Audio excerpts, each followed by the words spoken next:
रघुवंश के नाम की जय जयकार लगाया करते हैं। महाराज के चरणों में सेवक का प्रणाम स्वीकार हो। बोलिए महाराज दशरथ की जय हो। प्रजा बालक शत्रु बालक धर्म के अवतार हो। इस जग में महाराज आपकी सदा जय जयकार हो। ये शुभ दिन हो हमारा, सफल ये दरबार हो। हम कुछ सेवकों की महाराज के चरणों में वंदना स्वीकार हो। बोलिए महाराज दशरथ की जय हो। ओए धर्म की उन्नति सकल पाप पीछे, एक बार सब मिलके बोलो महाराज दशरथ की जय। महाराज की जय हो। बोलो रंगनाथ भगवान की जय। सेवको सुनाओ, हमारे इस अवध का क्या समाचार है? देवालय में बड़ी प्रकार से सेवाएं चल रही हैं और जो याचक अपनी याचना लेकर के आ रहा है उसको संतुष्ट करके बड़ी प्रकार से दान दे करके यहाँ से विदा किया जा रहा है। हम पूछते हैं हमें किसी को कोई कष्ट है तो सब कहते हैं हमें महाराज के राज्य में रहते हुए किसी प्रकार का कोई कष्ट नहीं है। हमारा महामंत्री सुमन ऐसा कहते हैं, राजा और विद्यार्थी करे अगर संतोष, बढ़े नहीं दिन दिन घटे, धन विद्या का कोष। जी महाराज, राजा को कभी भी संतोष नहीं करना चाहिए।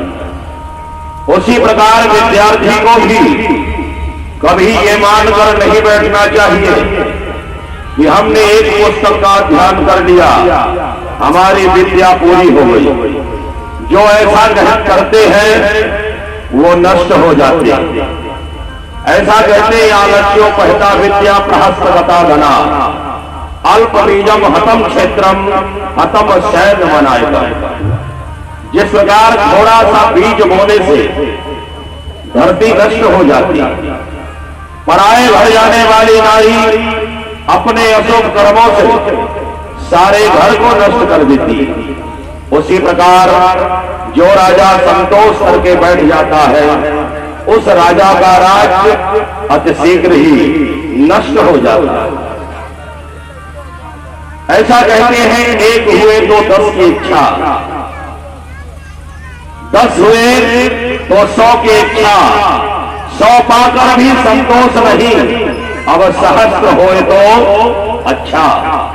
इसी तरह बढ़ते बढ़ते राजा के पद पर पहुंचा है, फिर भी संतोष नहीं पाती। ऐसी ये गायन तृष्णा है। जब तक हृदय में तृष्णा है तब तक प्रकाश नहीं होता, आयु का नाश हो जाता है। पर कहते हैं तृष्णा का नाश नहीं होता। महामंत्री कहने का अभिप्राय यह है कि जब हमारे पुत्र नहीं थे तो हमें लगता था कि हमें पुत्र प्राप्त हो जाए, और जब गुरुदेव की कृपा से पुत्र रत्न की प्राप्ति हो गई तो अब हमारे हृदय में एक तृष्णा और उत्पन्न हो रही, एक जिज्ञासा कि हमारे पुत्रों का विवाह हो जाए, हम अपने पुत्र बहुओं का मुख देख। बस ये जिज्ञासा फिर मचल रही है, क्योंकि हमारे पुत्रों का जब से जन्म हुआ है वो शिक्षा दीक्षा पूरी करके इस अवध में आए हैं, तब से बड़े बड़े सिद्ध संत और महात्माओं का आगमन हमारे इस अवध में हो रहा है। इसलिए जो जैसे आ रहे हैं उनकी इच्छा पूर्ति करना आपका कर्तव्य है। हमारे यहाँ से कोई विमुख होकर के न जाने पाए। आज का कोई शुभ समाचार हो तो आकर के हमें सूचित करना। उसी समय महाराज विश्वामित्र जी पधारे। महाराज के चरणों में प्रणाम। प्रसन्न रहो।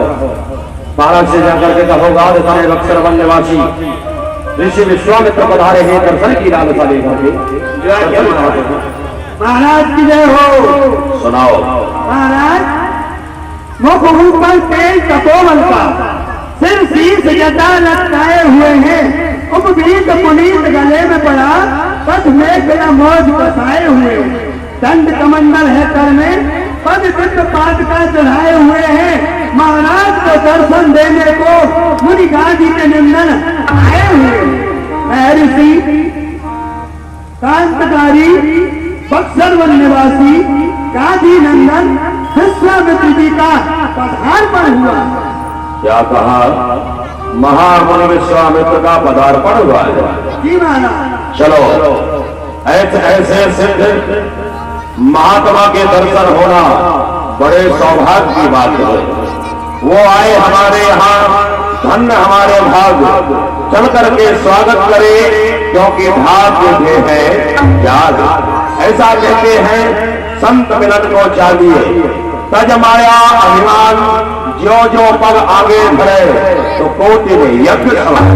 चलो उनके स्वागत के लिए हम स्वयं प्रथम ड्योढ़ी पर चलेंगे। मुनियाग बन सोना